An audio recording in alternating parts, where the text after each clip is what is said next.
नमस्कारम प्यारे विद्यार्थियों, बाल महाभारत कथा में आज पाठ संख्या 23 राजा विराट का भ्रम उसके बारे में पढ़ेंगे।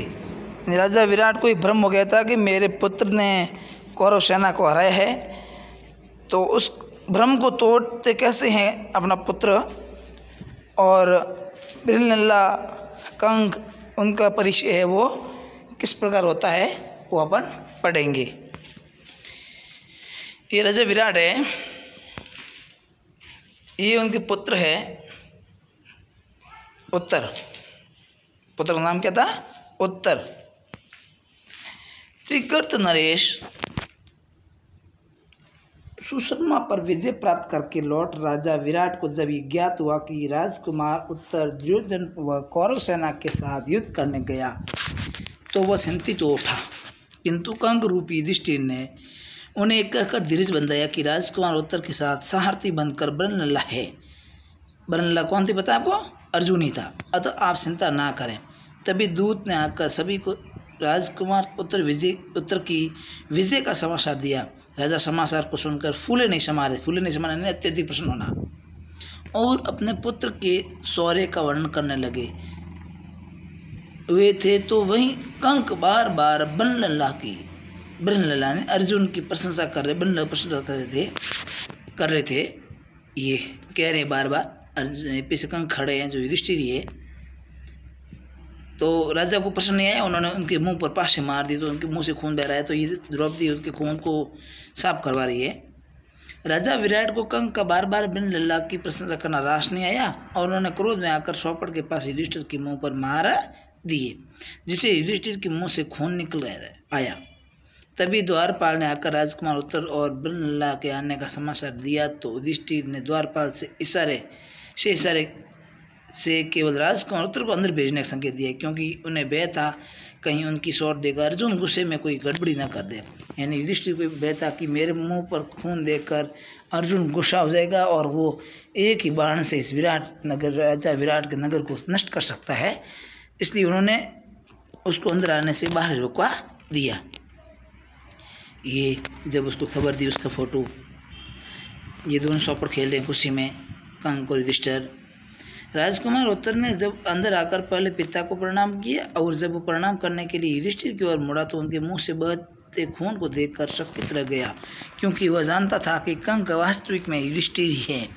उनके बहते खून का कारण वह जानकर वह कांप उठा और उसने राजा विराट को कंक को श्रेष्ठ पांडवों की वास्तविकता बताते हुए अपनी जीत का पूरा श्रेय बृहन्नला रूपी अर्जुन को दिया। ये सब हो जाने के पश्चात पांडवों ने अपनी वास्तविकता अधिक छिपाना ठीक ना समझते हुए सारी सभा के सामने अपना असली परिचय दे दिया और पांडवों के वास्तविक परिचय को जानकर सभी प्रसन्न हुए। और राजा विराट ने अर्जुन के समक्ष अपनी पुत्री के विवाह का प्रस्ताव भी रख दिया। ये अर्जुन ने बृहन्नला के रूप में खड़ी है, वो बात बताई जा रही है और उसके पुत्र उत्तर है वो उनके सामने उनके बखान का वर्णन कर रहे हैं। तो अर्जुन ने उसे अपने शिष्य और पुत्र समान बताते हुए अपने पुत्र अभिमन्यु से विवाह कराने की बात कही, जिसे राजा विराट ने सहर्ष स्वीकार कर लिया। इसके कुछ समय बाद दुर्योधन के दूतों ने आकर ही युधिष्ठिर से कहा कि राजकुमार दुर्योधन का मानना है कि आपने शर्त की अवधि से पूर्व अपनी वास्तविकता प्रकट कर दी है, अतः आपको शर्त के अनुसार पुनः वनवास भोगना होगा। दूत की ये बात सुनकर युधिष्ठिर ने हंसकर दूत को ये संदेश लेकर वापस हस्तिनापुर भेजा कि दुर्योधन हमारे प्रकट होने की अवधि के विषय में भीष्म या अन्य जानकारों से पितामह भीष्म या अन्य जानकारों से सलाह मशवरा करें, क्योंकि जिस समय अर्जुन ने अपने धनुष की टंकार की थी उस समय वे 13 वर्ष पूर्ण या पूरा कर चुके थे। ये पूर्ण सभा में परिषद रहा, वो उसका चित्र हैं।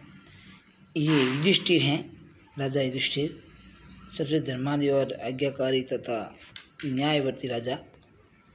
शब्दार्थ: पूरे नगर चौकातुर ने शोक से व्याकुल, आंखें फाड़कर देखना मोहरा है, आश्चर्य से देखना, अभिमान यानी घमंड, विख्यात यानी प्रसिद्ध, असल में यानी वास्तव में, उत्कंठा यानी आश्चर्य से, उतावले यानी जल्दी।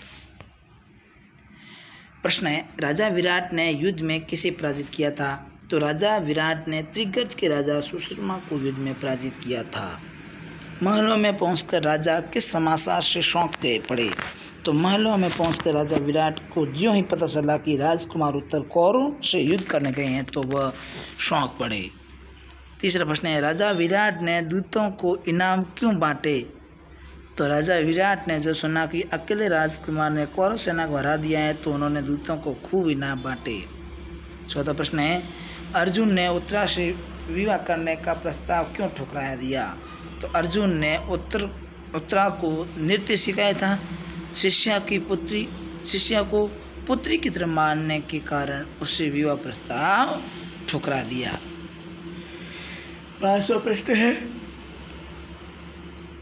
राजा विराट ने युधिष्ठिर के साथ चौपड़ खेलने का प्रस्ताव किस खुशी में किया था।